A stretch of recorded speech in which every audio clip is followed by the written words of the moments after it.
அருட்பெருஞ்சோதி அருட்பெருஞ்சோதி தனிப்பெரும் கருணை அருட்பெருஞ்சோதி.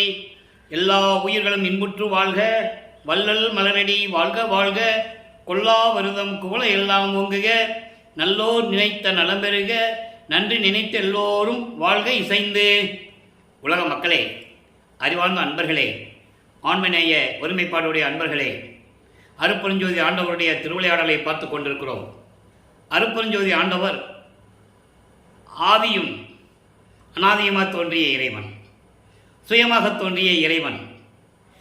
சுயமாக தோன்றிய இறைவன் அருட்பெருஞ்சோதி ஆண்டவர் என்ற உண்மையை இந்த உலகிற்கு யாருமே சொல்லவில்லை. நல்லா கவனிச்சுக்கிட்டே வரணும் நீங்கள். அப்போது அப்படிப்பட்ட அருட்பெருஞ்சோதியுடைய திருவிளையாடலை நம்ம பார்த்துட்டு இருக்கோம். பிரபஞ்சத்தில் நடந்த அத்தனை திருவிளையாடல்களும் அருட்பெருஞ்சோதி ஆண்டவரால் நடத்தப்பட்டது. அதை அந்தந்த சமயங்களை சேர்ந்தவர்கள் எல்லாம் அந்தந்த சமய தலைவர்கள் செய்தார்கள் என்று கூறிவிட்டார்கள். இந்த பிரபஞ்சம் தோற்றுவித்து அருட்பெருஞ்சோதி ஆண்டவர் இந்த பிரபஞ்சத்திலே தோற்றுவித்து பிரபஞ்சத்திலே உலகங்களை படைத்து அந்த உலகங்களை ஆடக்கூடிய பதத்தலைவர்களை படைத்து, யாரை? பிரம்மன், திருமால், ருத்திரன், மகேஸ்வரன், சதாசிவம் போன்ற பதத்தலைவர்களையும் படைத்து, அதற்கான ஆதாரங்கள் திருவெட்பாவில் இருக்கின்றன. சிருட்டி தலைவரை, சிருட்டி அண்டங்களை அருள் திரள் வகுத்த அருட்பெருஞ்சோதி. இப்படி 5 தலைவர்களையும் சொல்லுவார். இதை திருவிழி புகழ்ச்சியிலே சொல்லுவார்.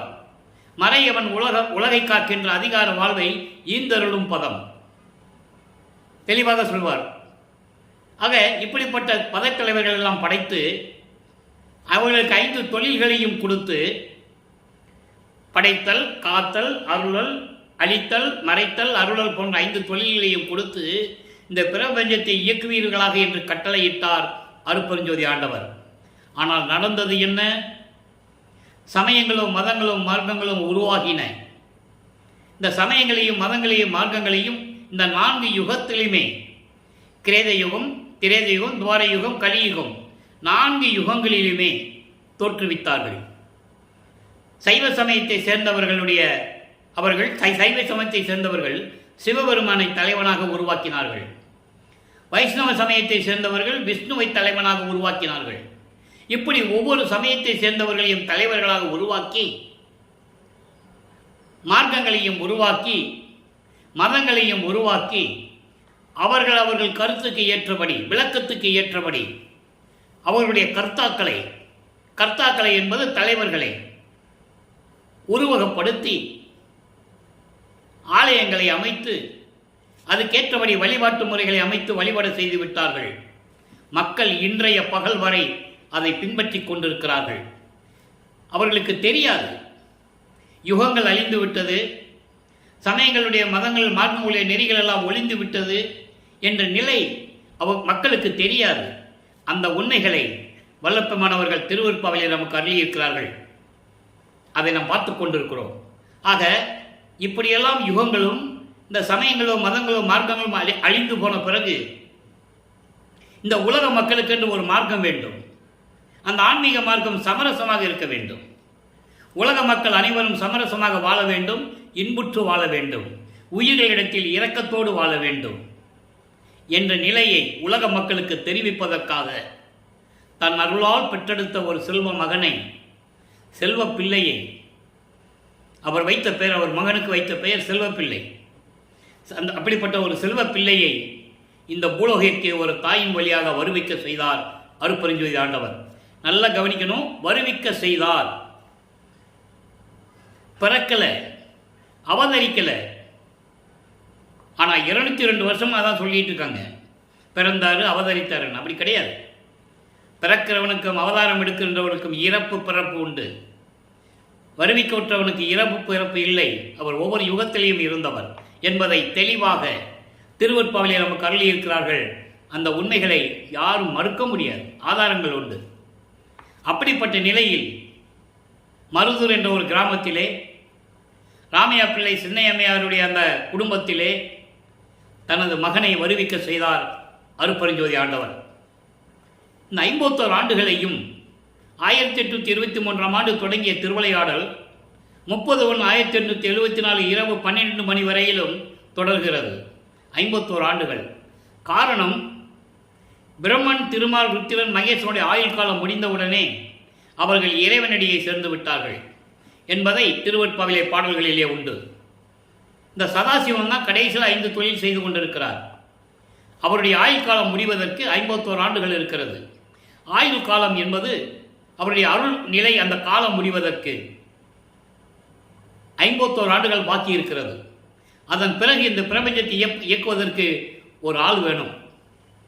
அப்போ தனது மகனை உருவாக்குகிறார் அருட்பெருஞ்சோதி ஆண்டவர்.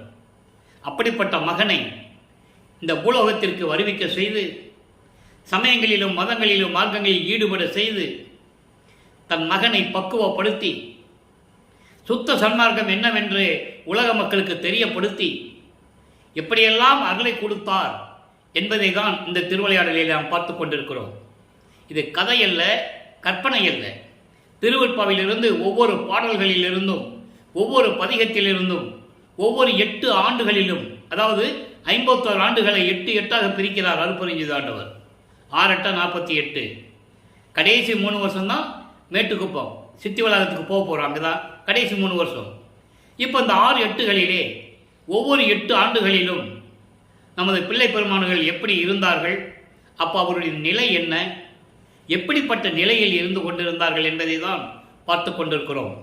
அந்த வகையிலே வல்லப்பமானவர்கள் வருவிக்கவுற்று ஒரு தாயின் கருவறையிலே இருக்கும்போது வல்லப்பமான் தெளிவாக கூறுவார், உபசாரத்தால் பெற்ற தந்தை என்பான் ஒருவனுடைய சுக்கில பையிலிருந்து வெளிப்பட்ட காலத்தில் இருந்து உபசாரத்தால் பெற்ற தாய் என்பால் ஒருத்தியின் கருவறையிலே நான் போய் சேரும் வரை அருட்பெருஞ்சோதி ஆண்டவர் எனது தந்தை எப்படியெல்லாம் என்னை காப்பாற்றினார், எந்த விதமான இடைஞ்சலும் இல்லாமல் இந்த காமம், குரோதம் போன்ற இந்த செயல்களில், இந்த துரிசுகளில் இருந்தும், தத்துவங்களில் இருந்தும், ஐம்பூதங்களில் இருந்தும் எப்படி என்னை காப்பாற்றினார் என்பதை தெளிவாக நமக்கு அருளியிருக்கிறார்கள். அதையெல்லாம் நம்ம பார்த்து விட்டோம். அதன் பிறகு தாயின் கருவறையிலே ஒரு பிண்ட வடிவிலே உருவாடும் போது நமது பிள்ளை பெருமான் அவர்கள் அந்த கருவறையிலே எப்படி திருவிளையாடல் நடந்தது தந்தைக்கும் மகனுக்கும் என்பதை நாம் விரிவாக பார்த்து விட்டோம். கருவறை இருட்டாக என்று சொல்லும் பொழுது அருட்பெருஞ்சாண்டவர் தன் மகனுக்கு வெளிச்சம் காட்டியது, ஒளி காட்டியது. கருவறையிலே இருக்கும்போது தனது பிள்ளை மகன் பசிக்கிறதே தந்தையே என்று கூறும்போது அங்கே அருளமுதம் ஊட்டியது. அமுதக்காற்று உடம்பு புழுக்கமாக இருக்கிறதே, காற்று இல்லையே என்று தன் தந்தையிடம் கூறும்போது அமுதக்காற்று, தென்றல் காற்று வீசியது. இதெல்லாம் நம்ம பார்த்துட்டோம். அதன் பிறகு 5 மாத குழந்தையிலே சிதம்பரத்திலே சிதம்பர ரகசியத்தை காட்டியதையும் பார்த்து விட்டோம். தெளிவாக கூறுவார், தில்லை தலைத்திடையே திரை தூக்க தரிசித்த போது வேய்வகை மேல் காட்டாதே என்றனக்கே வெளியாய் காட்டிய மெய்புறவா மெய்ப்பொருளே. எப்போ சொல்றாரு? 5 மாத குழந்தையிலே பார்த்ததை சுத்த சன்மார்க்கத்தை பெற்ற பிறகு கூறுகிறார். நீங்கள் நல்லா புரிஞ்சுக்கணும். அவருடைய நிலையை எப்படியெல்லாம் இருந்தார் என்பதை திருவெட்பாவிலே கூறியதை நாம் பார்த்து கொண்டிருக்கிறோம். அது அருட்பெருஞ்சோதியுடைய திருவிளையாடல் என்பதை நீங்கள் புரிந்து கொள்ள வேண்டும். தன் மகனுக்கு எப்படியெல்லாம் பக்குவப்படுத்துகிறார் மகனை என்று நீங்கள் புரிந்து கொள்ள வேண்டும்.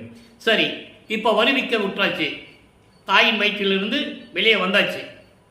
1ஆம் ஆண்டிலிருந்து 8 ஆண்டுகளுக்குள் என்ன நடந்தது என்பதை பார்க்க போகிறோம். அதை அதாவது 1ஆவது ஆண்டிலிருந்து 8 வருஷத்துக்குள்ள எதுவுமே அவருக்கு நடக்கலை. எந்த பாடசாலையில் போய் கல்வி கற்கவில்லை, யாரையும் குருவாக ஏற்றுக்கொண்டதில்லை, யாரிடம் போய் தீட்சை வாங்கினதில்லை. நல்லா இங்கே கவனிச்சுக்கிட்டே வரணும். ஆக அந்த நிலையில் இருக்கும்போது வல்லப்பம்மன் அவர்களுக்கு 8 ஆண்டுகள் நிறைவடைகிறது. வருவிக்க உற்று 8 ஆண்டுகள் நிறைவடைகிறது. வல்லப்பம்மனுக்கு வயது இல்லை, ஒவ்வொரு யுகத்திலேயும் இருந்தவர் என்பதை நாம் பார்த்து கொண்டிருக்கிறோம். ஆக 9ஆவது ஆண்டு தொடங்கிய பிறகு, அதாவது 2வது 8இல் 9ஆவது ஆண்டு தொடங்கிய பிறகு இறைவன் அவர் முன் தோன்றி ஆட்கொள்ளுகிறார். மகனே, நீ என்னால் வருவிக்க உற்றவன், உனக்கு முன்பருவம் பின்பருவம் காட்டி அருள் செய்வேன், தற்போது ஞானத்தை பெற்றுக்கொள் என்று சொல்லி மறைந்து விடுகிறார். ஆக இறைவனால் வருவிக்க உற்றவன் இறைவன் மகன் என்று அவருக்கு அப்போ தெரியும். சுத்த சன்மார்க்கம் தெரியாது, அருட்பெருஞ்சோதி ஆண்டவர் யாருன்னு தெரியாது. அந்த காலகட்டங்களில் சமயங்களும் மதங்களும் மார்க்கங்களும் சூழ்ந்திருந்த காலகட்டங்களில் இவர் வருவிக்க உற்றதனால் சைவ சமய தலைவனாகிய சிவபெருமானை வணங்கி கொண்டிருக்கிறார். நல்லா நீங்கள் கவனிச்சுட்டே வரணும். அப்போ எப்படியெல்லாம் முறையீடு செய்கிறார்? சிவபெருமானை எப்படியெல்லாம் முறையீடு செய்கிறார்? தியாகராஜ பெருமான் என்று சொல்லுவார், மாசிலாமன் என்று சொல்லுவார், நடராஜன் என்று சொல்லுவார். இவங்களும் ஒரு குரூப்பு. அப்போ இந்த நிலையில் இருக்கும்போது திருவருள் முறையீடு உதயமாகிறது. திருவருள் முறையீடு மொத்தம் 232 பாடல்கள். இன்னைக்கு 213வது பாடலை பார்க்குறோம். இது வரைக்கும் 212 பாடல்களை பார்த்துருக்கோம். ஒவ்வொரு பாடலிலும் எப்படியெல்லாம் அவருடைய நிலையை கூறுகிறார் என்பதை பார்த்துருக்கிறோம். இன்னைக்கு 213வது பாடலை கவனிங்க. வல்லப்பெருமான் அவர்கள் இப்போ 2வது எட்டில் இருந்து கொண்டிருக்கிறார். 12 ஆண்டுகளுக்குள் இருந்து கொண்டிருக்கிறார். 13வது ஆண்டில் ஞானத்தை பெற்று விட்டார் அல்லவா? 13வது ஆண்டுக்கு பிறகு என்ன நடந்ததில் இப்போ பார்க்க போகிறோம். முதல்ல திருவருள் முறையிட பார்த்துடுறோம். அதுக்கப்புறம் 13வது ஆண்டுக்கு பிறகு அவர் எப்படியெல்லாம் நடந்தது என்பதை பார்க்க போகிறோம். இருவருக்கு அறியப்படாது, இருவருக்கு அறியப்படாது எழுந்து ஓங்கி நின்று ஏத்துகின்றோர் கருவறக்க நீக்கும் கருணை வெற்பே. என் கவலையை இங்கு ஒருவருக்கும் நான் சொல்ல மாட்டேன். நல்லா கவனிக்கணும், அது அண்டர்லைன், அந்த வார்த்தை முக்கியமான வார்த்தை. என் கவலையை இங்கு ஒருவருக்கும் நான் சொல்ல மாட்டேன். அவர் என்னுடையவரோ வெறுவு அற்க என்று என்னை ஆண்டு அருள், இது எந்தன் விண்ணப்பமே. அதுக்கு தான் திருவருள் முறையீடுன்னு இந்த பதியத்துக்கு பேர் வச்சது. அவர் விண்ணப்பம் செய்கிறார், முறையீடு செய்கிறார். எப்படி? இருவருக்கு அறியப்படாத இறைவன் யாரு? பிரமனும் திருமாலும். பிரமனும் திருமாலும் இன்னும் அருப்பஞ்சாண்டவரை பார்க்கல. அவங்க அல்ல, அவருடைய சுயரூபத்தை அவங்களுக்கு பார்த்ததே கிடையாது. அடியையும் முடியும் பார்த்ததே கிடையாது. புராணங்களிலும் காவியங்களில் சொன்னாங்க, அதை சிவபெருமான் என்று சொன்னார்கள். சொல்லிக்கிட்டோம். அதுக்குள்ள அந்த விளக்கத்துக்குள்ள நம்ம போக வேண்டாம். அது போனால் அதெல்லாம் பேசிக்கிட்டே இருக்கணும், நிறைய விளக்கம் கொடுக்கணும், நல்லா புரிஞ்சுக்கிட்டே வரணும் நீங்கள். இப்போ அவரும் சிவபெருமான் தான் நினச்சிட்டு இருக்கிறார். பின்னால் தான் சொல்லுவார் அவர் அருப்பெருஞ்சாண்டவர்னு. அந்த வேறுபாடு தெரியணுக்காக உங்களுக்கு முதல்ல நான் சொல்கிறேன். இப்போது பிரம்மனும் திருமாலும் அறியப்படியாத இறைவன், பார்க்க முடியாத இறைவன். பிரம்மன் முடியை பார்த்ததில்லை, இறைவனுடைய முடியை. திருவடியை திருமால் பார்த்ததில்லை என்பதை நாம் ஏராளமான விளக்கங்களை பார்த்து விட்டோம். நெடுமால் பன்றி என நெடுநாள் நேடியும் கண்டறியாத பூங்கலல்கள் என்று சொல்லுவார். பிரம்மனை பார்க்க முடியாத முடியை சொல்லுவார். பூத்திடும் அவனும் காத்திடும் அவனும் புல் விலங்கோடு உருக்கோடு நேடியும் ஏத்திடும் முடியும் கூத்திடும் அடியும் இன்னும் காண்கிறேன் என்று சொல்லுவார். ஆக பிரம்மனும் திருமாலும் அறியப்படாத இறைவன், அறியப்படாத இறைவன் மனசிலே உள்ளன்போடு வணங்குகின்றவர்களுக்கு கருவறுக்க நீக்கும் கருணை வெற்பே. உள்ளன்போடு உள்ளத்திலே நினைத்து வணங்குகின்றவர்களுக்கு துன்பங்களை நீக்கி அருளை கொடுக்கும் கருணை மலையே. என் கவலையை உன்னால் வருவிக்க உற்றவன் நான். அதுக்குதான் இது முக்கியமான வரின்னு சொன்னேன். இது சூட்சமமான இறைவனுடைய விளக்கம். இந்த அடியனுக்கு, வள்ளலார் ஊழியனுக்கு, இந்த அடியனுக்கு இறைவன் கொடுத்த விளக்கம். நூல் விளக்கம் வேறு. இந்த வரி விளக்கம் சொல்லணும்னா, என் கவலையை இங்கு ஒருவருக்கும் நான் சொல்ல மாட்டேன் அப்படின்னா என்ன அர்த்தம்? என் கவலையை இப்போ யாருக்கையும் நான் சொல்ல மாட்டேன்னு அர்த்தம். இது நூல் விளக்கம். விளக்கம் அதுவல்ல. உன்னால் வருவிக்க உற்றவன் என்று எனக்கு தெரிந்து விட்டது. நான் உன்னுடைய மகன். இந்த பூலோகத்தில் உன்னால் வருவிக்க உற்று நான் எவ்வளவு துன்பங்களை அனுபவித்துக் கொண்டிருக்கிறேன். இந்த கவலையை, என்னுடைய துன்பத்தை நான் எந்த தேவர்களிடம் போய் சொல்ல மாட்டேன், எந்த தேவர்களிட்டையும் போய் சொல்ல மாட்டேன். உன்னை தவிர நான் யாரையும் ஏற்றுக்கொள்ள மாட்டேன். அவங்கெல்லாம் என்னுடையவர்கள் அல்ல. அதான் சொல்றாரு, அவர் என்னுடையவரோ? அவங்கெல்லாம் என்னுடையவர்கள் அல்ல. நான் பிரம்மனால் படைக்கப்பட்டவன் அல்ல, திருமாலால் காக்கப்படுகின்றவன் அல்ல. உன்னால் படைக்கப்பட்டவன், நீ என்னை ஈன்றவன், நீயே என் தந்தை அருளுடையாய், என்னை நேர்ந்து பெற்ற தாயே என்று கூறுவார். அந்த விளக்கத்தை இன்னைக்கு நம்ம பார்க்க போறோம். நல்லா கவனிச்சுட்டே வரணும். அப்போ நான் யாரிடையும் போக மாட்டேன். உன்னை தவிர நான் யாரிடையும் போய் சொல்ல மாட்டேன். என்றே மெய்கண்ட நான் மற்ற பொய்கண்ட தேவகைகளை மேவுவேனோ? என்னைக்குமே உன்னதான உண்மையான இறைவன் என்று நினைத்துக் கொண்டிருக்கிறேன். மற்ற பொய்யான தேவர்களையும் தெய்வங்களையும் நான் ஏன் நினைக்க வேண்டும்? மறந்தும் என்ற நாவால் உரைக்க மாட்டேன் சிறு தெய்வ நாமங்களை. உன்னை தவிர எனக்கு எல்லாமே சிறு தெய்வங்கள் என்று கூறுவார். அப்படி நிலையிலே வெறுவு அற்க, வெறுவர்க்கணும் என்ன? மகனே பயப்படாதே, அச்சப்படாதே, பயப்படாதே மகனே, அச்சப்படாதே மகனே என்று என்னை அழைத்து என்னை ஆட்கொண்டு அருள வேண்டும். இதுதான் என் விண்ணப்பம். தெளிவா சொல்லிட்டாரா? இப்போ இந்த நிலையில் இருக்கும்போது அவர் இப்படியெல்லாம் இறைவனை விண்ணப்பம் செய்து கொண்டிருக்கிறார். நல்லா கவனிக்கணும். இது ஏன் திருவருட்பாவிலிருந்து நம்ம பார்க்குறோம்னா, வல்லற்பமானவர்கள் வருவிக்க விட்டு 202 ஆண்டுகள் நிறைவடப் போகிறது. இந்த 202 ஆண்டுகளாக சரி, அவர் அருட்பெருஞ்சோதி ஆண்டவராகி இப்போ பிரபஞ்சத்தை இயக்கிட்டு இருக்காரு. அது வேற விஷயம். அருட்பெருஞ்சோதி ஆண்டவரான பிறகு கூட 152 வருஷங்களா அவரை பற்றி யாருமே சொன்னதில்லை. சும்மா கதை சொல்றாங்க, அவ்வளவுதான். உலகியல் விளக்கத்தை சொன்னாங்க. அப்படி அல்ல, உண்மையான நிலை உலக மக்களுக்கு தெரிய வேண்டும் என்பதற்காகத்தான் ஒவ்வொரு பாடலிலிருந்து விளக்கத்தை பார்த்து கொண்டிருக்கிறோம். இது இறைவன் எனக்கு இட்ட கட்டளை. நான் வள்ளலார் ஊழியன், அதை நான் செய்துதான் ஆக வேண்டும். காரணம், தமிழ் இலக்கணம் விளக்கமே தெரியாத எனக்கு 6 திருமுறைக்கு விளக்கம் கொடுத்து 3 வருடங்களாக விளக்கம் எழுதி இன்று நான் உங்களிடம் பேசிக்கொண்டிருக்கிறேன். கிட்டத்தட்ட 4 வருடங்களாகவே நான் யூடியூப்பில் பேசிகிட்டு இருக்கேன். தினமும் பேசிகிட்டு இருக்கேன். நீங்கள் பாருங்கள், உங்களுக்கு தெரியும். இது எல்லாம் ஏன் சொல்கிறேன்னா, என்னுடைய பெருமைக்காக அல்ல, இறைவனுடைய அருள், அவனுடைய தயவு, வல்லப்பமானுடைய கருணை, என் தந்தையின் கருணை அளவற்றது. அதனால தான் இந்த விளக்கம் சொல்ல முடியுது.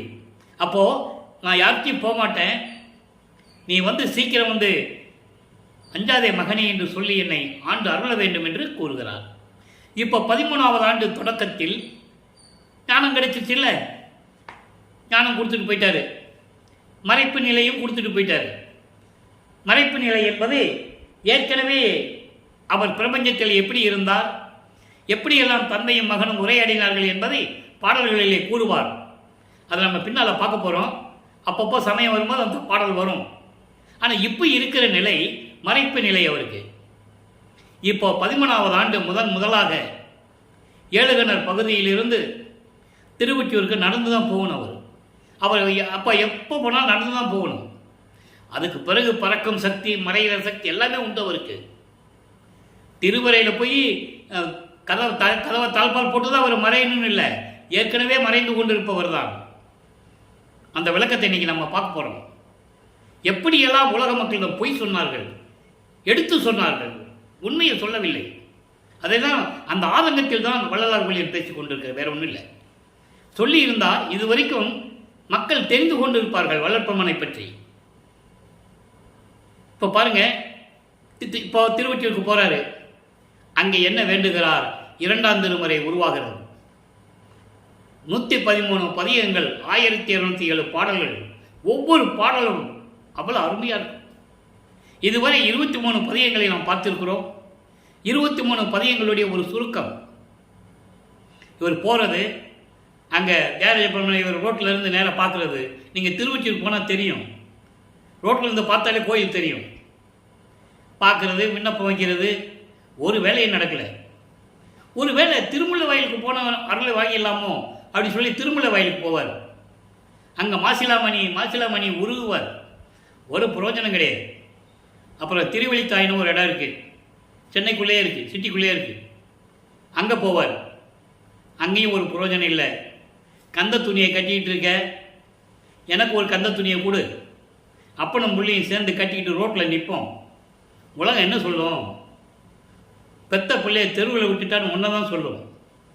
அந்த இழிச்சொல்லுக்கும் பழி சொல்லுக்கும் ஆளாகாத என்றெல்லாம் கூறுவார். அதெல்லாம் நம்ம விளக்கத்தையெல்லாம் பார்த்துட்டோம். அதோடு மட்டுமல்ல, நான் அன்னைக்கே சொன்னேன் நான் போக மாட்டேன்னு, இன்னைக்கு நீ தெருவில் விட்டுட்டு இல்லைன்னுலாம் சொல்லுவார். இந்த நிலைகளெல்லாம் அற்புதமான நிலைகளெல்லாம் நம்ம பார்த்துட்டோம். இப்போ 24வது பதிகத்திலே வியாக வண்ண பதிகம் என்ற ஒரு பதிகத்தில் 6வது பாடல்.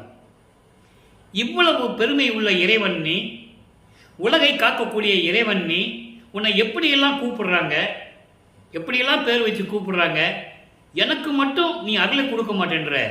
எனக்கு நீ அருளை கொடுக்கலன்னா நீ யாரு? நீ பிச்சைக்காரன், பிச்சை பெருமான்னு சொல்லுவார். அந்த நிலையிலே அவர் மன நிலையை, மன குமுறலை ஏக்கத்தை, அந்த தவித்தை எப்படி கூறுறார்கள், எப்படி சொல்கிறார்கள் மட்டும் நம்ம பார்க்கணும். சூதம் ஏறி வேல் தோன்றலோடும் தன் துணைவியோடும் தான் அமர்கின்ற காதல் கோலம் கண்டு கலிப்பான் கருதும் எமக்கு, முருகனுடைய வேல் ஏந்திட்டு இருக்கான்ல முருகனோடையும் உன் மனைவியோடையும் நீ அமர்ந்திருக்கின்ற அழகான கோலத்தை கண்டு நான் மகிழ்ந்து கொண்டிருக்கிறேன். எனக்கு இப்படியெல்லாம் நான் உன்னை பார்த்து நான் சந்தோஷப்பட்டு இருக்கேன், உருவத்தை பார்த்து நான் சந்தோஷப்பட்டு இருக்கேன்.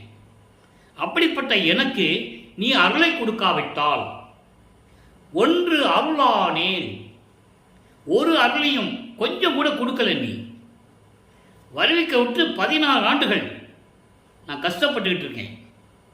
என் மேலே இறக்கமே இல்லை. உனக்கு அருளை கொடுக்கலன்னா நீ கொடை வல்லன்னு சொல்கிறாங்க, உன்னை கொடை வல்லன்னு சொல்கிறாங்க, அருளை கொடுப்பவன் சொல்கிறாங்க, எல்லா வல்லமையும் படைப்பவன் சொல்கிறாங்க.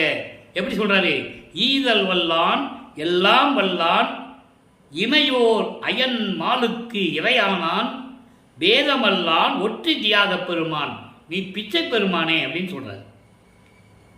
இப்படியெல்லாம் உன்னுடைய கோலத்தை கண்டு, முருகனோடையும் உன் மனைவியோடையும் நீ உட்கார்ந்திருக்கின்ற அந்த அழகான கோலத்தை கண்டு நான் சந்தோஷப்பட்டுன்ற எனக்கு என்னைக்காவது நீ அருளை கொடுப்பேன்னு சொல்லி நான் நினச்சிக்கிட்டு இருக்கேன். இது வரைக்கும் அருளையே கொடுக்கல. அப்படி நீ எனக்கு அருளை கொடுக்கலன்னா உன்னை எப்படியெல்லாம் சொல்கிறாங்க?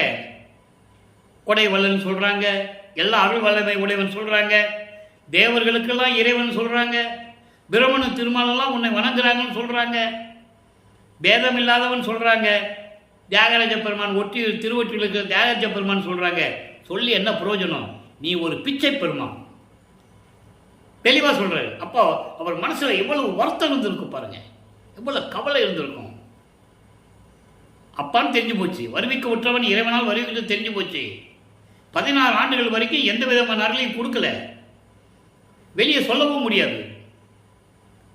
அங்கே இருக்கிறவங்க வருவிக்க விட்டதனால் ஏற்பட்ட சொந்தங்கள் இருக்குல்ல, அந்த வீட்டுக்கு போகும்போது எப்படியெல்லாம் ஏளனமாக பேசியிருப்பாங்க. ஊரை சுற்றிட்டு இருக்க, அதை சுற்றிட்டு இருக்க, எப்படியெல்லாம் கிண்டல் பண்ணியிருப்பாங்க. இதெல்லாம் தாங்கிக்கிட்டு இதை தான் ஞானசரியில் சொல்லுவார். கடைசியில் மானம் போன வழியெல்லாம் விடுத்தேன்னு சொல்லுவார். அப்படியெல்லாம் நான் இருந்துக்கிட்டு இருக்கேன், நீ அருளை கொடுக்கறது நீ யார்? வெளி உலகத்துக்கு நீ எப்படி வேணா இரு, நான் உன் மகன் தானே, நீ ஒரு பிச்சைக்காரன், பிச்சை பெருமன். தெளிவாக சொல்கிறேன். காலங்கள் கடந்து போகிறது. இப்போ வல்லப்பெருமான் அவர்கள் 3வது எட்டில் வருகிறார். 3/24. இங்கே தான் அற்புதம் நடக்கும். 3ஆம் திருமுறை உருவாகிறது. இப்போ வல்லப்பெருமான் அவர்கள் எப்படி இருக்கிறாரு? 17வது ஆண்டிலிருந்து 24 ஆண்டுகளுக்குள் அந்த 8 வருஷத்தில் என்ன நடந்தது? இப்போ திருமுல்லை வாயிலுக்கும் திருவில்லை தயத்துக்கும் போக முடியாதுன்னு சொல்லிட்டாரு.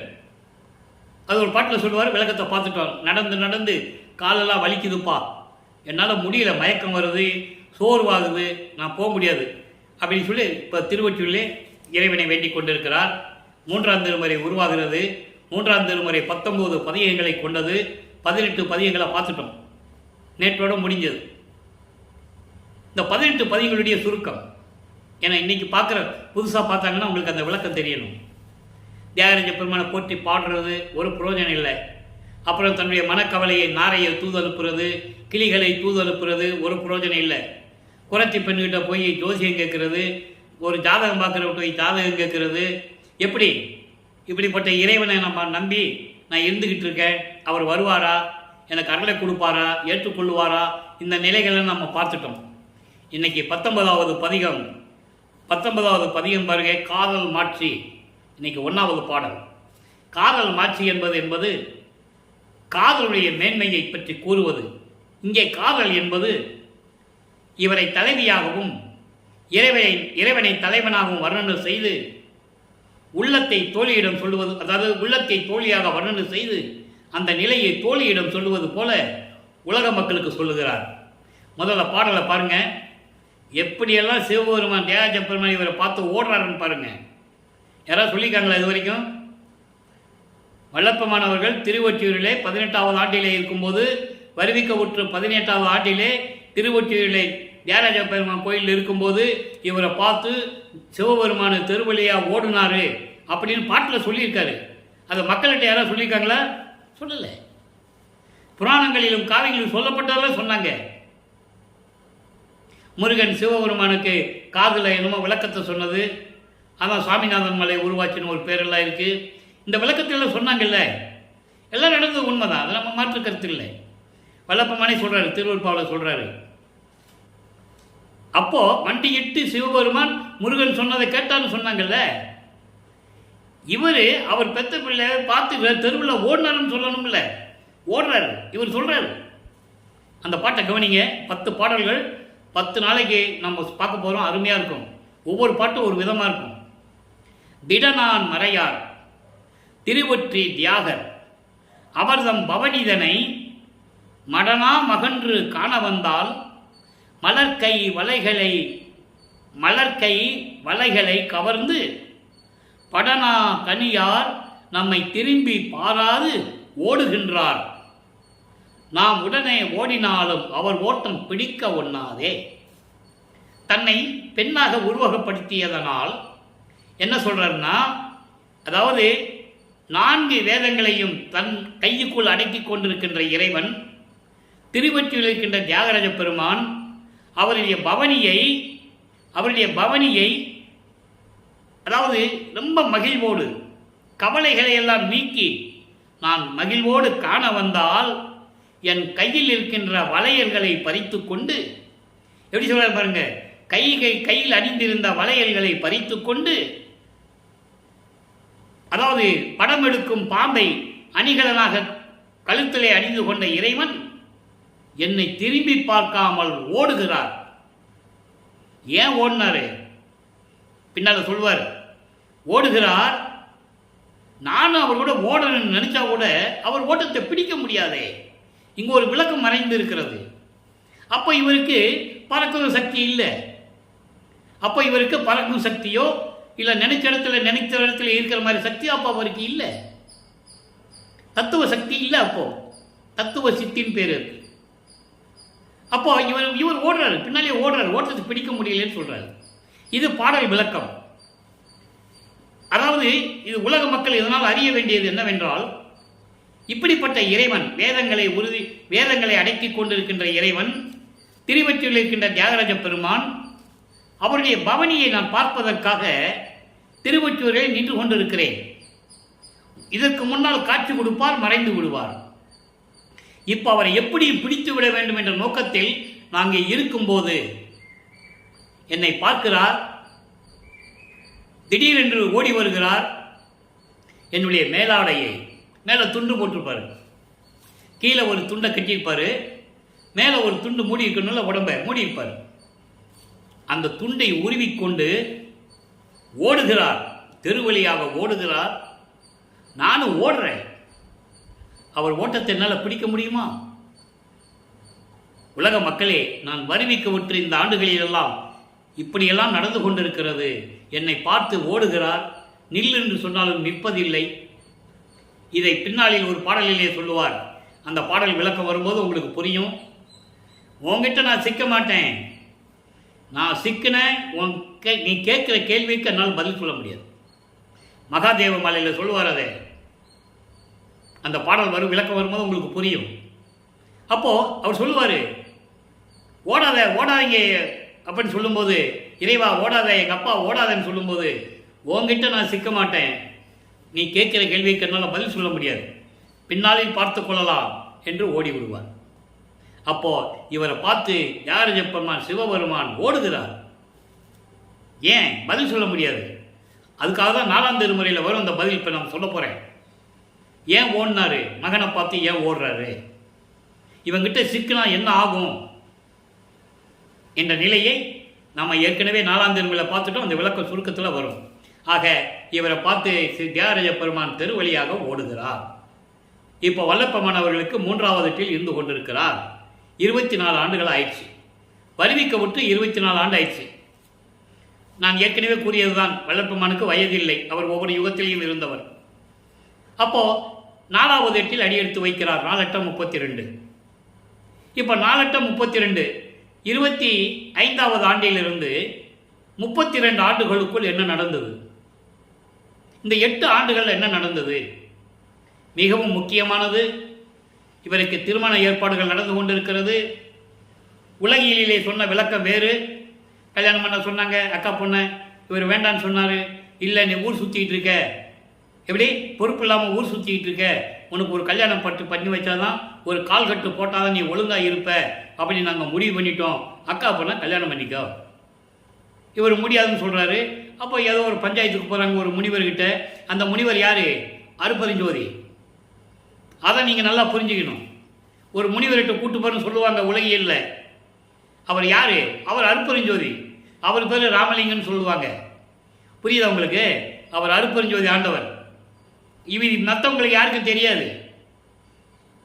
அவர் சொல்கிறாரு, நீ கல்யாணம் பண்ணிக்கப்பா, அதான்ப்பா, அதான் நீ செய்யணும், நீ செஞ்சுதான் ஆகணும், அதான் விதி, நீ கல்யாணம் பண்ணிக்கோ அப்படின்றவர். சரி, இவரும் ரைட் ஓகேன்றவர். ஆனால் நடந்தது என்ன? திருமண மண்டபத்திலே கல்யாணம் நடந்துட்டு இருக்கு. மக்கள் எல்லாம் வந்து உட்கார்ந்துருக்காங்க. வானவர்களும் தேவர்களும் பிரம்மன் திருமால் ருத்திரன் போன்றவர்கள் அங்கே உட்கார்ந்துருக்காங்க வாழ்த்துறதுக்கு. மானிட பிரிவுகளுக்கு அது தெரியாது. நல்லா புரிஞ்சுக்கணும் நீங்கள். அப்போது அந்த தனக்கொடி அம்மையாருக்கு திருமாங்கல்யம் பூட்டி அந்த அம்மாவுக்கு மோட்ச வீட்டை காட்டி விமோசனத்தை கொடுக்கிறார். இது நடந்தது. திருவள்ளுப்பாவிலே பாடல்களில் விளக்கம் உண்டு. அதாவது அற்பரகாச மாலையிலே 95வது பாடலில் இருக்கு. அப்போ எதுவும் எல்லா விளக்கங்களையும் திருவள்ளுப்பாவில் இருக்கு. இது மறைமுகமாகவோ பொய்யெல்லாம் கிடையாது. அப்போ தன்னுடைய தந்தையும் தாயும் சிவகாமி வள்ளியும் அருப்பெருஞ்சோதி ஆண்டவரும் வரவில்லை என்று அவர் மனம் எப்படி கஷ்டப்பட்டது.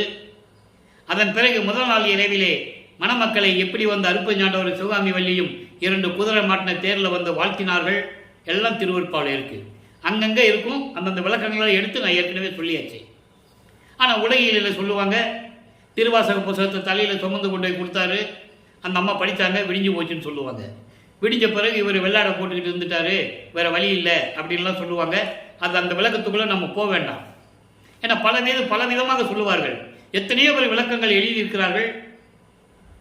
ராமலிங்க பிள்ளை, ராமலிங்க அடிகளாரின் வாழ்க்கை வரலாறுன்னு சொல்லி எத்தனையோ பேர் எழுதியிருக்காங்க. அது அவங்களுக்கு அறிவிக்க ஏற்றபடி, விளக்கத்துக்கு ஏற்றபடி, செவி வெளி வந்த செய்திகளுக்கு ஏற்றபடி விளக்கங்களை கூறியிருக்கிறார்கள். அந்த விளக்கத்துக்குள்ளே நம்ம போக வேண்டாம். பாடலில் என்ன இருக்கிறது அதான் உண்மை. இப்படியெல்லாம் வரும்னு சொல்லி தான் அவர் பாடலில் உண்மையை சொல்லியிருக்காரு. ஆக 4ஆம் திருமுறையிலே நான் சொன்னேன்ல, சிவபெருமான தெருவழியாக ஓடுறாருன்னு. இப்போ என்ன நடக்குது பாருங்க. அதுக்கு விளக்கம் எங்கே கிடைக்கும்? இப்போ இவர் என்ன பண்ணாரு, இனிமே நான் எங்கேயும் போக மாட்டேன் அப்படின்னு சொல்லி சென்னையில் அவர் இருக்கிற இடத்துலையே அந்த ரூமை பூட்டிக்கிட்டார். அது ரெட்டை கதவை சாத்தி தாப்பா போட்டார். இறைவன் வந்தால் வரட்டும் அப்படின்னு சொல்லி தாப்பா போட்டார். இப்போது உலகியலை திறந்தாச்சு. சமயங்களையும் மதங்களையும் மார்க்கங்களையும் விட்டாச்சு. திருநூறு பூசுவதை நிப்பாட்டியாச்சு. உத்தராட்ச கோட்டையை கட்டு உத்தராட்ச மாலையை கழட்டி போட்டாச்சு. முக்காடு போட்டாச்சு. இப்போ அவருக்கு சுத்த சன்மார்க்கம் இருக்குது தெரியும். சுத்த சன்மார்க்கத்தை வாங்க போகணும். இப்போ இறைவன் இவர் கதவை பூட்டிட்டார்ல, இறைவன் விண்ணுலகத்திலிருந்து பூலோகத்திற்கு அந்த திருவழியாக கால் வலிக்க மண்ணிலே கால் பதித்து எப்படியெல்லாம் நடந்து வந்து பூட்டின கதவை அவரே திறந்து எப்படி ஒரு காலை உள்ள வச்சு ஒரு காலை வெளியே வச்சு மகனை கூப்பிட்டு அருளை கொடுத்தாரு இதெல்லாம் சொல்லிட்டாரு. ஏன் ஒரு காலை உள்ள வச்சு ஒரு காலை வெளியே வச்சாரு? அங்கே இன்னைக்கு ஓடுனார்ல, இப்போ உங்ககிட்ட சிக்க மாட்டேன்னு. இன்னும் சிக்க மாட்டேன். இவர் வீட்டுக்குள்ளே வந்திருந்தாருன்னா யாரு? சிவபெருமானு. இவர் போய் கதவை பூட்டிக்குவார். கதவை பூட்டியாச்சுன்னா அந்த அன்புக்கு கட்டுப்பட்டு இவரால் வெளியே போக முடியாது. வெளியே போகலைன்னா இன்னும் 19 வருஷம் பாக்கி இருக்கு. 32 ஆண்டுகள் தான் முடிஞ்சிருக்கு. 51 ஆண்டில் இன்னும் 19 வருஷம் திருவிளையாடல் பண்ணணுமே. இவர் நினச்சி தான் வந்தால் உள்ளே வச்சு பூட்டிடணும்னு நினச்சி தான் இவர் உள்ளே இருக்கார். அது பாட்டில் சொல்லுவார். இங்கே ஒருத்தர் வருவான் பாரு, ஒன்றும் தெரியாத மாதிரி வந்து நிற்பான், கதவை தட்டுவான், மனசுக்கிட்ட சொல்லுவார். அந்த பாடல் விளக்கத்தில் நம்ம பார்த்துருக்கோம். கதவை தட்டுவான், நீ என்ன பண்ணுற, திறந்துரு. உள்ளே வருவான், மகனே மகனே கொஞ்சம் விளையாடுவான், நீ போய் கதவை பூட்டிடு. பூட்டியாச்சுன்னா திரும்பி அவன் போக முடியாது. இது இறைவனுக்கு தெரியும். இவன் உள்ளே போனான்னா பூட்டிக்குவான், நம்ம வெளியே வர முடியாதுன்னு தெரியும். அதனால தான் ஒரு காலை உள்ளே வச்சு ஒரு காலை வெளியே வச்சு வா மகனேன்னு சொல்லி எப்படியெல்லாம் அருளை கொடுத்தார் என்பதை நாம் பார்த்து விட்டோம். ஆக 4ஆம் திருமுறை முடிவடைந்து விட்டது. அது பொதுவான விளக்கம் நாம் சொல்லிட்டு இருக்கோம். ஏன்னா இப்போ வல்லப்பெருமான் அவர்கள் 32 ஆண்டுகளை கடந்து விட்டார். இப்போ 33வது ஆண்டு தொடங்கி 40 ஆண்டுகளுக்குள் அந்த 8 ஆண்டுகளுக்குள் நடந்ததுதான் சுத்த சன்மார்க்கத்தை வாங்க சுத்த சிவஞான வெளிக்கு சென்றது. அங்கே தனது மகனை இறைவன் வரவேற்றது, மணிமுடி சூட்டியது, சுத்த சன்மார்க்கத்தை கொடுத்தது, சாகா கல்வியை கற்றுக் கொடுத்தது, ஏம சித்தியை கொடுத்தது, தத்துவ சித்தியை கொடுத்தது. அந்த தத்துவங்களை எப்படி வென்றார் என்றதை இன்னையிலிருந்து பார்க்க போறோம். ஆக 5வது 8ஐயும் முடித்து விட்டார். 40 ஆண்டுகள் முடிந்த பிறகு அவர் என்ன பண்ணார்? அருட்பெருஞ்சோதி தன் மகனை பூலோகத்துக்கு அனுப்பிட்டார்.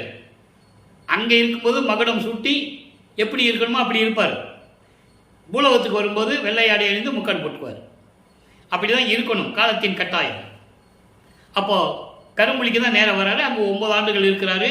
அதனுடைய விளக்கத்தை எல்லாம் பார்த்துட்டோம். அங்கிருந்து விடைபெற்று கொண்டு பார்வதிபுரம் மக்கள் தானமாக கொடுத்த அந்த இடத்திலே தர்மசாலையை 1867ஆம் ஆண்டு 23/5/1867, சில பேர் சொல்லுவாங்க 25ஆம் தேதி 25/5/1867 சொல்லுவாங்க. அது எப்படி வேணாலும் இருந்துட்டு போட்டோம். 1867 தர்மசாலையை நிறுவியது உண்மை. ஒரு நாள் 2 நாள் முன்ன பின்ன விளக்கங்கள் எழுதினவர்கள் மாற்றி மாற்றி எழுதியிருப்பார்கள். அந்த விளக்கத்துக்குள்ள நம்ம போக வேண்டாம். தர்மசாலையை நிறுவியது உண்மை 1867. இடம் கொடுத்தது பார்வதிபுரம் மக்கள்.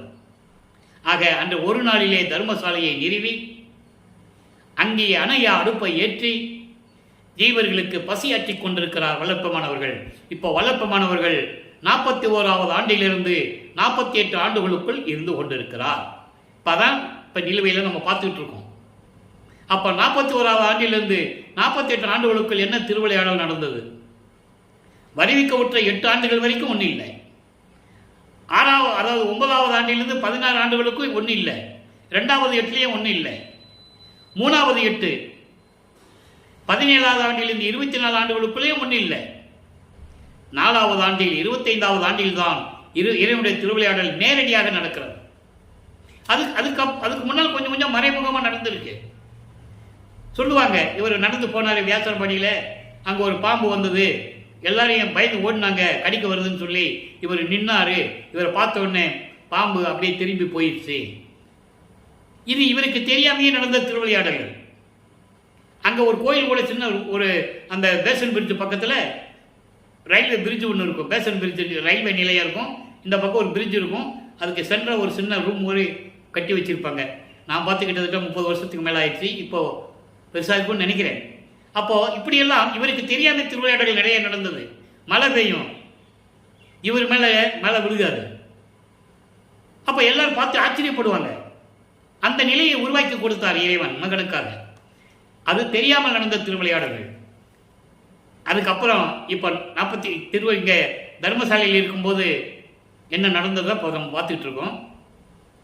1869ஆம் ஆண்டு நீதிமன்றத்திலே வழக்கு தொடர்ந்த, அதெல்லாம் உங்களுக்கு கேள்விப்பட்டிருப்பீங்க. செவி வெளியே வந்த செய்திகள் நிறைய உண்டு. எந்திரிச்சு நின்னா கேஸு தள்ளுபடி ஆகாது. அந்த விளக்கத்தில் நம்ம ஏற்கனவே கொடுத்தாச்சு. திருவருட்பாதான் மக்களுக்கு ஏற்றது, இதை மறுவருப்பா என்று அறிவிக்க தேவையில்லை, இந்த வழக்கை தள்ளுபடி செய்கிறேன் என்று சொல்லி நீதிபதி உத்தரவு கொடுத்த பிறகு இங்கே தர்மசாலையிலே உத்தரஞான சிதம்பரமாலை உருவாகிறது.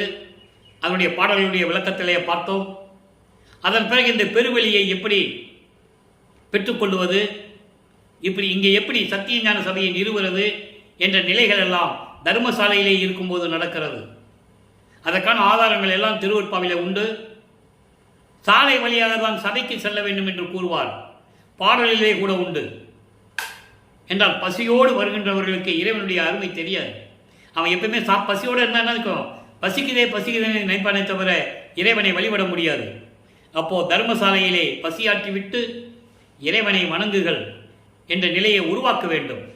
அப்போது அங்கே மேலே இருக்கின்ற சத்தியஞான சபை, திருச்சிற்றம்பலத்திலே சுத்த சிவஞான வெளியிலே இருக்கின்ற அந்த சத்தியஞான சபையை வைத்துதான் இங்கே சபை அவர் கட்டினது என்பதை திருவருட்பாவிலே பாடல்கள் உண்டு. அதன் மூலமாக நாம் பார்த்திருக்கிறோம்.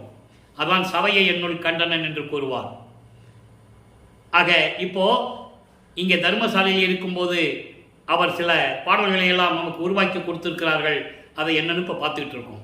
இப்போ வல்லப்பம்மன் அவர்கள் 48வது ஆண்டில் இருந்து கொண்டிருக்கிறார். நம்மளும் அந்த 8 ஆண்டுகளை நெருங்கி கொண்டிருக்கிறோம். அது பேலன்ஸ் 3 வருஷம் இருக்குது. அதை மேட்டுக்குப்பத்தில் என்ன நடந்தது நம்ம பின்னால் பார்க்க போகிறோம். இப்போ நல்லா கவனிங்க. 6ஆம் திருமுறை பதிகம் 81 தோழிக்கு உரிமை கலத்தல். இன்னைக்கு 1வது பாடல். தோழிக்கு உரிமை கலத்தல் என்பது தன்னை தலைவியாகவும் இறைவனை தலைவனாகவும் உள்ளத்தை தோழியாகவும் வர்ணனை செய்து தோழியிடம் சொல்லுவது போல உலக மக்களுக்கு சொல்றார். இதெல்லாம் மக்கள்கிட்ட யாரும் சொல்லலை. இந்த விளக்கங்கள் எல்லாம் மக்கள்கிட்ட சொல்லியிருக்கணும். இப்போ என்ன சொல்றார் பாருங்க. நயந்த நடநாயகர் உன் நாயகரை எனினும் நாடிய மந்திரங்கள் சில கூடி உரையிடவே வியந்து மற்ற தேவரெல்லாம் வரவும் அவர் நேயம் விரும்பாத இருப்பது என் நீ என்கிறாய் தோழி. என்ன சொல்றாருன்னா, அதாவது சிறந்த நடன நாயகராகிய உன்னுடைய அருப்பெருஞ்சோதி ஆண்டவர் உன்னுடைய நாயகர் என்றாலும் உன்னுடைய கணவன் என்றாலும் கூட நீ சில நேரங்களில் விரும்பிய மந்திரங்களை நீ சொன்னாய். நல்லா கவனிக்கணும். விரும்பிய மந்திரங்களை நீ சொன்னாய். எப்போ? சமயங்களிலும் மதங்களிலும் மார்க்கங்களில் இருக்கும்போது சிவாய நமன் சொன்னேன், நமச்சிவாயன் சொன்னேன், இவனையும் விஷ்ணுவை பார்த்து சொன்னேன், பிரம்மனை பார்த்து சொன்னேன். இப்போ வந்துட்டாங்க அவங்க, என்ன பண்ண போற? எப்படி சொல்றாரு பாருங்க. எல்லாரையும் சொன்ன இல்லை, இப்போ வந்து நிற்கிறாங்க, உன் முன்னால் வந்து நிற்கிறாங்க. தேவரெல்லாம் வரவும் அவர் நேயம் விரும்பாது இருப்பது ஏன் என்று நீ என்னை கேட்கிறாய் தோழி. அவங்க மேலே உனக்கு ஏன் அந்த அன்பு இல்லை, காதல் இல்லை அப்படின்னு நீ என்ன கேட்குற. அப்படின்னா என்ன சொல்றான்னா, உலக மக்களே, நான் ஏற்கனவே சமயங்களிலும் மதங்களிலும் மார்க்கங்களில் இருந்தவன். அப்போ நான் நமச்சிவாயா சிவாய நம ஓம் சிவாய நம சொன்னவன் தான். கந்தா கோவிந்தா பிள்ளையாரு விநாயகனே பேசினவன் தான். நான் உண்மைதான் பேசினவன் தான். அதை தான் உலக மக்களுக்கு சொல்றாரு. நான் அப்படியெல்லாம் இருந்தது உண்மைதான். ஆனால் பின்னால் சொல்றாரு பாருங்க, நான் இருந்தது உண்மைதான் தோழிகிட்ட சொல்லுவது போல உலக மக்களுக்கு சொல்றாரு. ஏன்னா இப்போ அதை தான் பேசிட்டு இருக்காங்க. வள்ளலார் அப்படிதான் திருநெல் பூசிட்டு இருந்தாரு, உத்தராஜ கோட்டையெல்லாம் கழுத்தில் மாட்டிக்கிட்டு இருந்தாரு. அதே போல நீங்கள் இருக்கலாம். இப்படி தான் மக்கள்கிட்ட சொல்ல சொல்ல வடலூருக்கு வர்றவங்க அதே மாதிரி தான் வராங்க. அது தவறு என்பதை இந்த பாடலிலே கூறுகிறார். சுத்த சன்மார்க்கம் என்பது தனி மார்க்கம், எதையும் சாராத மார்க்கம், குறியீடுகள் இல்லாத மார்க்கம். நீ திருநீர் பூசணுமா பூசிக்கோ, அது உன்னுடைய சுதந்திரம். நமச்சிவாயா சிவாய நமனு பூசிக்கோ. அருப்பறிஞ்சு சொன்னால் பூசக்கூடாது. உத்தரஞான சிதம்பரம் மாலையிலே சொல்லுவார், எல்லா ஆதாரங்களும் உண்டு, யாரும் மறுக்க முடியாது, ஆதாரங்கள் எடுத்துக்காட்ட தயாராக இருக்கிறேன். ஆக இந்த நிலையில் இருக்கும்போது அடுத்த வரியில் சொல்றார் பாருங்க, வயம் தரும் இந்திரர் பிரம்மர் நாரணர் காரணர்கள். இங்க காரணர்கள் வந்து மகேஸ்வரனும் சதாசிவமும் 5 பதத்தலைவர்களை சொல்றாரு. இந்திரனை கூட்டுக்கிட்டாரு. மற்றையர்கள் சக்திகள் சத்தர்கள் தேவர்கள் யாராக இருந்தாலும் சரி, பயந்த குடி அல்லையடி நான், பயந்த குடி அல்லடி நான். நான் இவர்களுக்கெல்லாம் பயந்தவன் அல்ல. ஏனென்றால் நான் பிரமனால் படைக்கப்பட்டவன் அல்ல, திருமலால் காக்கப்படுகின்றவன் அல்ல. இவர்களையெல்லாம் நான் வழிபட தேவையில்லை என்று கூறுவார். பிறந்து செத்து செத்து பிறக்கும், பிறந்து பிறந்து செத்து செத்து பிறக்கும் இந்த தேவர்கள் என் முன் வழியிலர் என்று சொல்லுவார். அதான் இங்கே சொல்றார். நான் ஏற்கனவே இருந்து சொன்னது வாசனம் தான். ரேணுகா தேவின்னு சொல்லியிருக்கேன், முருகான்னு சொல்லியிருக்கேன், பிள்ளையாருன்னு சொல்லியிருக்கேன், எல்லாம் செல்ல சொல்றாரு. ஆனா அவர்களை இப்போ என் முன் வழியில, இவங்களுக்கெல்லாம் பயந்த குடி அல்ல நான். நான் பயந்தவள் அல்ல, நான் பயப்பட மாட்டேன். ஏன் பயப்பட மாட்டேன் சொல்லுவாரு. சிற்றம்பலத்தை பதிநடம் செய் அடி பனிக்கு பதித்த குடி அடி நான். உலக மக்களை இவரை பார்த்து பயப்பட வேண்டிய அவசியம் இல்லை. ஒரு காலத்தில் நான் இருந்தது உண்மை, சொன்னது உண்மை. அப்போ எனக்கு தெரியாது, சுத்த சன்மார்க்கம் என்னன்னு எனக்கு தெரியாது சொன்னேன். இவங்களுக்கெல்லாம் பயப்பட வேண்டிய அவசியம் நான் இல்லை. நான் திருச்சிற்றம்பலத்திலே இருக்கின்ற, அங்கே வாழுகின்ற ஒளி வீசிக் கொண்டிருக்கின்ற எனது தந்தை அருட்பெருஞ்சோதியாருடைய திருவடிக்கு பணி செய்வதற்காகவே நான் வந்தவன். அடி பணிக்கே பதித்த குடி. நான் இறைவனுடைய திருவடிக்கு பணி செய்வதற்காக வந்தவன். அதான் பாடல்ல சொல்லுவாரே, ஏனாதான் எனினும் யான் அம்மை என்னின் அடியே நான் அறிந்தேன், இதயம் மலர்ந்தேன். மெஞ்ஞானம் பெற்ற பிறகு சொல்லுவார் இதை. ஞானம் கிடைக்கும் போது அவருக்கு தெரியாது. மெஞ்ஞானத்தை பெற்ற பிறகு எல்லாத்தையும் சொல்லுவார்.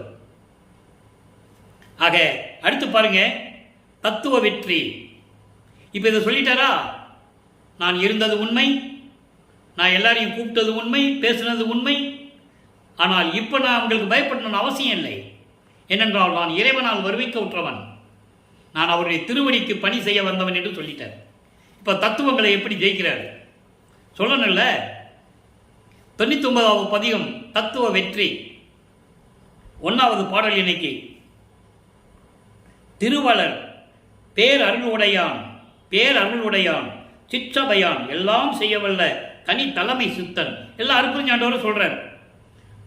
எல்லாம் உடையான், உருவமாய் அருவமாய் உபயவுமாய். உருவமா இருப்பாரு, அருவமா இருப்பாரு, ரெண்டும் கலந்து இருப்பாரு. அது உபயம், ரெண்டு விதமா இருப்பாரு. அடுத்து சொல்லுவார் பாருங்க, அளவாய். அளவாய் என்றால் அல்லவாய், அல்லவாய் என்றால் வெளியாய். உருவம் கிடையாது, அருவம் கிடையாது, இந்த ரெண்டுமே கிடையாது, வெட்ட வெளின்னு சொல்லிட்டார்.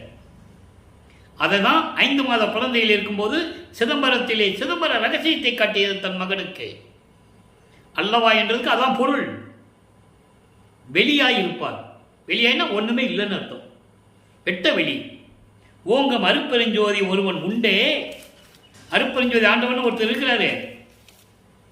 அருட்பெருஞ்சாண்டவன் ஒருத்தர் இருக்கிறாரு.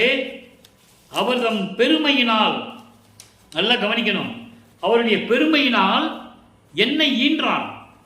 தட்ஸ் ஆல் யுவர் ஆனர் அப்படின்னு சொல்ற மாதிரி இது முடிவு, முடிவான முடிவு. அவனுடைய அருளால் என்னை ஈன்றவன். நல்லா கவனிக்கணும். ராமையா பிள்ளை சின்னையம்மையருடைய குடும்பத்திலே பிறந்தார் என்று சொல்றார்கள். அது உலகியல். உலகியல். ஒரு இறைவன் தனது மகனை அந்த குடும்பத்திலிருந்து வருவிக்க செய்தார். அதுதான் உண்மை. அதை தான் இங்க சொல்றாரு. அதை நல்லா புரிஞ்சுக்கணும். இறைவனுடைய அருளால் என்னை ஈன்றான். எதற்காக? ஆன்ற சன்மார்க்கம் அணிவர என்னைத்தான் ஈன்று அமுதளித்த இனிய நற்றாயே. தெளிவா சொல்லுவார். ஆக நான் ஒருவன் தானே பிள்ளை. அண்டர்லைன்.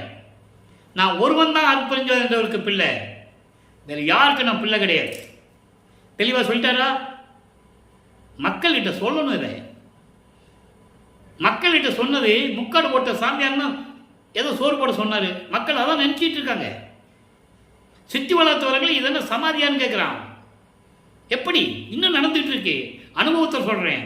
10 வருஷமா சித்தி வளாகத்தில் மரத்துக்கடியில் படுத்திருந்தவனா எல்லாருக்குமே தெரியும். பொய்யல்ல, சத்தியம்.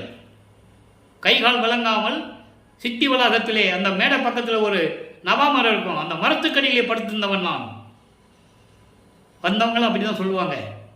இறைவன் அருள் எனக்கு தயவு கூர்ந்து இறைவனை நம்பியதான் நாள் எனது நோயை போக்கி தமிழ் இலக்கணம் தெரியாத எனக்கு விளக்கத்தை கொடுத்து என்று உனக்கு முன்னால் பேசிக் கொண்டிருக்கிறேன் என்று சொன்னால் இறைவனுடைய தயவும் கருணையும். என்ன சொல்றாரு? நான் ஒருவன் தான் பிள்ளை இறைவனுக்கு. அவன் பிள்ளை, இறைவனுடைய பிள்ளை என்று பெரியாரெல்லாம் அறிவார். யாரு? தேவர்கள். எல்லாருக்குமே தெரியும் பிரபஞ்சத்தில் நான் இறைவனுடைய பிள்ளைன்னு. அதோடு மட்டுமல்ல, இருமையுறு தத்துவங்கள், இருள் சூழ்ந்த தத்துவங்களே, என்னை அறியீரோ? நான் யாருன்னு உங்களுக்கு தெரியாதா? இங்கு உமது துள்ளல் எல்லாம் எதுவும் நடவாதே. உங்க சேட்டைகள் என்னை எப்படியாவது வீழ்த்தி விடலாம் என்ற உங்க எண்ணங்கள் எல்லாம் தத்துவங்களே, நடக்காது. என்ன தத்துவங்கள்? அந்த கரணம், ஐம்பூதங்கள், காமம், குரோதம், லோபம், மதம், ஆச்சரியம் போன்ற தத்துவங்கள் 20 பாடல்கள் இருக்கு. நம்ம ஒவ்வொரு பாடலாக ஒரு நாளைக்கா பார்க்க போறோம். இன்னைக்கு இந்த பாடலுடைய விளக்கம் இவ்வளவுதான். தத்துவங்களை பொதுவாக சொல்லிட்டாரு. நாளையிலிருந்து ஒவ்வொரு தத்துவத்தையும் எப்படி ஜெயிக்கிறாருன்னு சொல்லுவார். எப்படி வெற்றி கொள்ள முடியும் என்ற விளக்கத்தை இங்கே கொடுப்பார். நாளையிலிருந்து அதை பார்க்க போறோம். இப்போ இதை தான் மகாதேவமலர் சொல்லுவார்.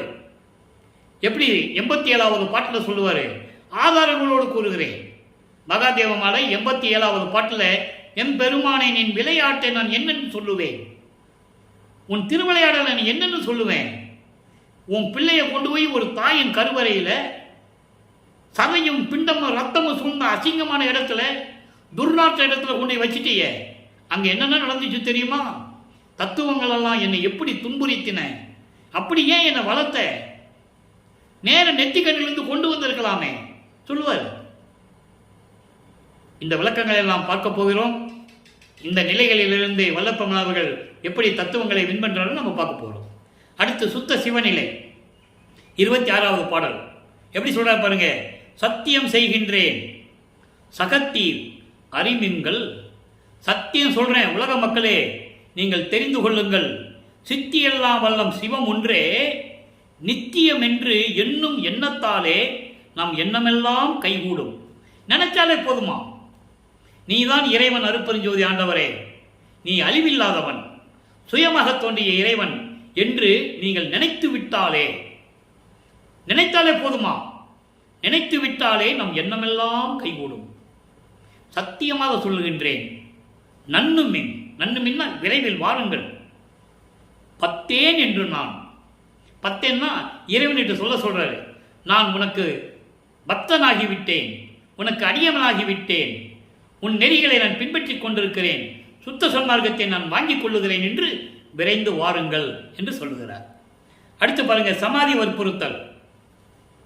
இது முக்கியமானது, முக்கியமான ஒரு பதிகம். சமாதி வற்புறுத்தல் எப்படியெல்லாம் உலக மக்களுக்கு விலைக்கு கூறுகிறார் என்பதை பார்க்க போகிறோம். அனங்கெழு பேர் ஓசையோடும் பறை ஓசை பொங்க கோர அணி கொண்டு அந்தோ பிணம் கழுவி எடுத்து போய் சுடுகின்றீர். உலக மக்களே, பேய் மாறி கத்திக்கிட்டு, பறை ஓசை மேல கொட்டிக்கிட்டு, பறை ஓசை எழுப்பிக் கொண்டு அலங்கோலமாக பிணத்தை போய் கழுவி கொண்டு சுடுகாட்டில் போய் சுடுகின்றீர். சுடுகாட்டில் போய் வச்சுக்கிறீங்க. இனி சாகும் பிணங்களே, உலக மக்களை பற்றி சொல்றாரு, நீங்களும் பிணமாக தானே ஆக போவீங்க. எனவே சாக போகும் பிணங்களே, நீர் கணம் கழுகு உண்டாலும் ஒரு பயன் உண்டே. பிணத்தை நீ சுடாம தூக்கி போட்டா கூட பிணந்தின்னி கழுகுன்னு ஒரு கழுகு இருக்கு, அது பிணத்தை தான் திங்கும். அந்த கழுகு சாப்பிட்டா கூட பயன் இருக்க, ஒரு ஜீவனுக்கு உணவு கிடைச்சிருக்க. என்ன பயன் கண்டீர், என்ன பயன் கண்டீர்? சுட்ட இனங்களும் சாம்பலை கண்டீர். துர்நாற்றம் அடித்து சாம்பலை தானே பார்த்தீங்க. அந்த சாம்பலை கொண்டு போய் புஞ்ச நிலத்தில் போட்டால் கூட உரத்துக்கு கூட ஆகாதே. எவ்வளோ அழகாக சொல்ற பாருங்க, உரத்துக்கு கூட ஆகாதது. ஆக உலக மக்களே, பிணத்தை சுடாதீர்கள், சமாதி வையுங்கள் என்று சொல்லுகிறார். அதுக்கு தான் சமாதி வற்புறுத்தல் என்று கூறுகிறார். ஏன் சமாதி வைக்க சொன்னார் என்றால் அடுத்த பாடல்களை விளக்கம் வரும். இப்போ இந்த பாடல் பொறுத்தளவில் இவ்வளவுதான். அடுத்து தனித்திரங்கள் என்ற பதியத்தில் சொல்றாரு, 54வது பாடல். நல்ல கவனிங்க. மாணவ நிலைக்கு மேலே வயங்கிய ஒளியே, மன்றில் தானவ நடம் செய்கின்ற தனிப்பெரும் தலைவனே, என் கோணவ மாயை எல்லாம் குலைந்தன, வினைகளோடே ஆணவ இருள் நீக்கி அலறியும் எழுந்தது அன்றே. அதாவது உயர்ந்த நிலையில் இருக்கின்ற, பரநாத நிலையில் இருக்கின்ற, அதான் மாணவ நிலை என்று சொல்லுகிறார். மாணவ நிலை என்பது பரநாத நிலையில் இருக்கின்ற ஒளி தந்தி கொண்டிருக்கின்ற அருட்பெருஞ்சோதியே, சத்தியஞான சபையில் அருளடனம் செய்து கொண்டிருக்கின்ற தனி பெரும் தலைவனே. ஏன் தனி பெரும் தலைவன் சொல்லணும்? ஒன்று தலைவன் சொல்லியிருக்கலாம், இல்லை தனி பெரும் தலைவன் ஏன் சொல்லணும்? சுத்த சன்மார்க்கத்தோடு இருக்கின்ற சுத்த சன்மார்க்க தலைவனே, என் கோணவ மாயையெல்லாம், என்னை பிடித்த கொடிய மாயைகள் எல்லாம் மடிந்து விட்டன, மாயைகள் மயக்கங்கள் எல்லாம் நீங்கிவிட்டன. சுத்த சன்மார்க்கத்தை பெற்றதனால் வினைகளோட ஆணவ இருளை நீக்கி, கர்ம வினைகளையும் ஆணவத்தையும் அறியாமையையும் நீக்கி எனக்கு அருள் செய்தாயே. எப்படி? அலறியும் எழுந்தது அன்றே. அலறி என்பது அருட்பெருஞ்சோதி. அருட்பெருஞ்சோதியும் உதயமானதனால், அருட்பெருஞ்சோதியை நாம் பெற்றுக்கொண்டதனால் எல்லாமே என்னை விட்டு நீங்கிவிட்டது என்று கூறுகிறார். எவ்வளவு அற்புதமான பாருங்க. இந்த நிலைகள் எல்லாம் வல்லற்பெருமானை பற்றி பேசும்போது இதெல்லாம் சொல்லணும். மேடை ஏறி பேசுகின்றவர்கள் இந்த நிலைகள் எல்லாம் சொன்னாதான் வல்லற்பெருமானுடைய இறைநிலை மக்களுக்கு புரியும். இறுதியாக ஒரு பாடல் விளக்கம், மெய்யருள் வியப்பு, 57வது பாடல். இறுக பிடித்து கொண்டே பதத்தை இனி நான் விடுவேனோ, தெரிஞ்சு போச்சு எனக்கு. சமயங்களிலும் மதங்களிலும் மார்க்கங்களில் இருக்கும்போது எனக்கு தெரிந்து விட்டது இதெல்லாம் மாயைகள் என்று. இறுக பிடித்து கொண்டேன், சுத்த சன்மார்க்கத்தை பெற்றுக்கொண்டேன், இறுக உன்னுடைய திருவடியை பெற்றுக்கொண்டேன், நீதான் இறைவன் என்று. எந்தாய் பாதம் பிடித்த கையால், பாதம் பிடித்த என் கையால் வேறு தொடுவேனோ. எவ்வளவு அற்புதமான வரி. உன்னுடைய திருவடியை தொட்ட இந்த கையால் வேற யாராவது எடுத்து வேற யாரையா பார்த்து நான் வணங்குவேனா? வேற யாராவது திருவடியை நான் தொடுவேனா? பிரம்மன், திருமால், ருத்திரன் போன்ற பதத்தலைவர்களாம் சரி, யாராக இருந்தாலும் சரி, வேற யாரையும் நான் வணங்க மாட்டேன், யாருடைய திருவடியை நான் தொட மாட்டேன். அதான் சொல்றாரு, பாதம் பிடித்த கையால் வேறு தொடுவேனோ. எவ்வளவு அற்புதமான வார்த்தை பாருங்க. அவ்வளவு விளக்கங்கள் அந்த வார்த்தையில மறைஞ்சிருக்கு. இதை பத்தி பேசணும்னாலே ஒரு மாசம் நான் பேசலாம். அவ்வளவு விளக்கங்கள் அந்த வரியில் இருக்கு. நமக்கு தான் நேரம் பத்தலை. குறுக பயந்து கூற்றும் ஓடி குலைந்து போயிற்றே. குறுக பயந்து என்பது கூனி குறுகி, மரணம் கூனி குறுகி என்னை விட்டு ஓடி குலைந்து விட்டது, மடிந்து விட்டது, மரண பயம் போய்விட்டது. ஜீவகாரண்யத்தில் வரும் அது. இதெல்லாம் எங்கிருந்து சொல்றாரு? தர்மசாலையில் இருக்கும்போது இந்த பாடல்கள் எல்லாம் உருவானது. ஜீவகாரண்ய விளக்கம் பேசும்போது இதனுடைய விளக்கம் உங்களுக்கு நல்லா புரியும். மரண பயம் போய்விட்டது. ஜீவகாரண்யத்தில் இருக்கு பசி, பிணி, தாகம், இச்சை, எளிமை, பயம், கொலை. இது ஜீவகாரண்யம் பதிவு பண்ணும்போது நம்ம விளக்கமா பார்க்கலாம். இதெல்லாம் போய்விட்டது. கோவே உந்தன் அருள் சிற்றோதி என்னது ஆயிற்றே, அருள் ஜோதி என்னதாயிற்றே, எனக்கு சொந்தமாயிற்றே என்று கூறுகிறார். எனவே உலக மக்களே, இன்று பார்த்த பதிவு உங்களுக்கு விளங்கி இருக்கும் என்று நான் கருதுகிறேன். அருட்பெருஞ்சாண்டுடைய திருவிளையாடல் எப்படியெல்லாம் நடந்தது, ஏன் அருட்பெருஞ்சோதி ஆண்டு திருவிளையாடலை கூறுகிறோம்? அவருடைய திருவிளையாடலால் தான் வல்லற்பெருமான் வருவிக்க விட்டார் என்ற நிலையை உலக மக்களுக்கு தெரியப்படுத்த வேண்டும். அவர் பிறந்தார் என்று சொன்னாலே அங்கே எல்லாமே முடிந்து விட்டது. உண்மை மறைக்கப்பட்டு விட்டது. வருவிக்க விட்டவர் என்று சொன்னாலே அங்கே இறைவனுடைய திருவிளையாடல் தொடங்கிவிடும். எனவே நீங்களும் சுத்த சன்மார்க்கத்தில் இணைந்து அருட்பெருஞ்சோதி அருட்பெருஞ்சோதி தனிப்பெருங்கண்ணை அருட்பெருஞ்சோதி என்ற மகாமந்திரத்தை உச்சரித்து கொலையும் புலையும் தவிர்த்து மாமிசம் சாப்பிடக்கூடாது. சைவ உணவுகளை சாப்பிட்டு உயிர் இரக்கம் கொண்டு ஜீவகாரண்ய ஒழுக்கத்தோடு நீங்கள் இறைவனை வணங்கி அவருடைய அருளையும் பொருளையும் செல்வங்களையெல்லாம் பெற்று நோயற்ற வாழ்வை நீங்கள் வாழ வேண்டும் என்று வாழ்த்தி, இறைவனுடைய கருணையாலும் தயவாலையும் உங்களை வாழ்த்தி நான் விடைபெறுகிறேன். இந்த வள்ளலார் ஊழியன். மீண்டும் நாளை சந்திப்போம். நன்றி, வணக்கம். அருட்பெருஞ்சோதி அருட்பெருஞ்சோதி தனிப்பெருங்கருணை அருட்பெருஞ்சோதி. நாளையும் இறைவனுடைய திருவிளையாடல் தொடரும். கண்டு மகிழ்ந்து இறைவனுடைய அருளை பெற்றுக் கொள்ளுங்கள்.